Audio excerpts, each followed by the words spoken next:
এখন সময় রাত 8:45 বাজে। তো আজকে একটা ছোট্ট বিষয় নিয়ে তোমাদের সাথে শেয়ার করতে চলে আসলাম। তো ওদিকে বাইক নিয়ে ঢুকলো তোমাদের দাদাভাই আর বুড়ি। বাইরেটাতে সেরকম আলো আছে, কিন্তু সেরকমভাবে আলোটা ছড়ায় না, সেই কারণেই ভালো পরিষ্কার বোঝা যায় না।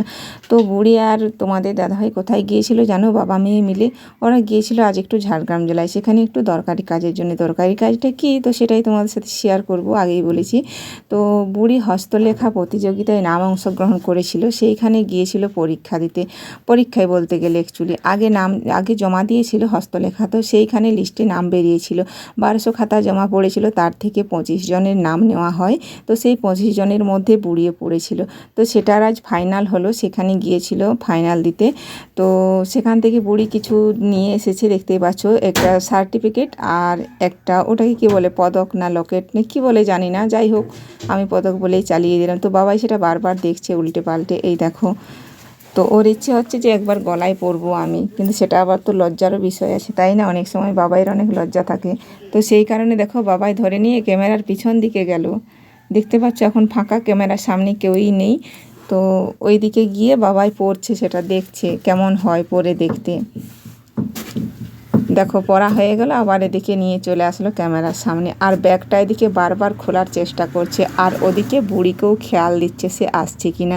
তো ব্যাগ যে কারো কিন্তু, মানে অন্য কোনো ব্যক্তির ব্যাগ সব যে কোনো সময় হাত দেওয়া ঠিক নয়, কিন্তু এটা নিজেদের আপনজনের মধ্যে, তো যখন তখন সেগুলো মানে কি বলবো হাত দেওয়া যায় নিজেদের মধ্যে হলে, কিন্তু অন্যান্য ব্যক্তিদের জিনিসে কখনো হাত দিতে নেই, বিশেষ করে ব্যাগে হাত তো দিতেই নেই, তাই না? বাবাই কতবার ধরে ওই পদকটা ঘুরিয়ে ফিরিয়ে দেখছে, আবার সার্টিফিকেটটাও বারবার পড়ছে। তো বন্ধুরা, বুড়ির হাতের কাজের তুলনা নেই, সেটা আমি আমার মেয়ে বলে আমি সেটা গজব করে বলছি না, এমনিতেও নকশা, ডিজাইন, চুল বাঁধা যে কোনো দিক থেকেই অনেকটাই ভালো, সেই কারণে হাতের লেখাও খুবই ভালো। তো সেই কারণেই সে ওই হস্তলেখা প্রতিযোগিতায় নাম অংশগ্রহণ করেছিল।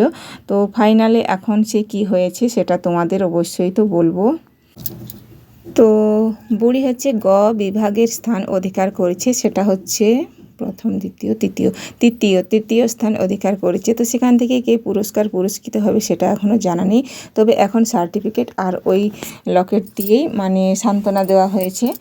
আর কি লেখা যেন বাবাই বারবার দেখিয়ে দিচ্ছে, আর দুজন ব্যক্তির কিন্তু এখানে ছবি পোস্ট করা আছে ওই সার্টিফিকেটের মধ্যে। এদিকে বুড়িকে টিফিন দিয়েছিল বড় খামের মধ্যেই দেখা যাচ্ছে, তো জানি না বাবা কত কি আছে সেই খামের মধ্যে, খুলে না দেখলে কোনো কিছুই বোঝা যাবে না, তাই না? তো এই যে দেখো, এই হলো সেই সার্টিফিকেট। আর একটা আম নিয়ে এসেছে ওদিকে, অনেক দিন পর আম খাওয়া হচ্ছে, কারণ কি বলবো আম বন্ধই ছিল, সেই যা সিজনে খাওয়া হয়েছিল, তো আবার হয়তো পেয়েছে তাই নিয়ে এসছে। বুড়িরও তো খুবই পছন্দ আম।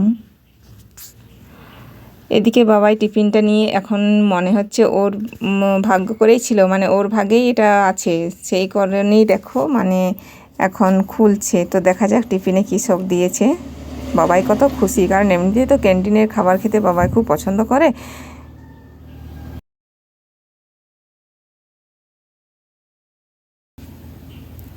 আর এদিকে বুড়ি দেখো পড়ার সুযোগ পায়নি, এখন আবার পড়ছে মানে বলছে যে আমি এখন সেলফি নেবো, সেই কারণে আবার সে গলায় পদকটা পরে নেয় আর সার্টিফিকেটটা হাতে ধরে। তো খাবারে কি দিয়েছে এই যে দেখো, ফার্স্টে বাবাই টিস্যু পেপারটাতে হাত দিচ্ছে, কারণ বাবা এখনও হাতেই ধোয়নি, আমার সঙ্গে দোকানে ছিল, টুকিটাকি হাত লাগাচ্ছিল।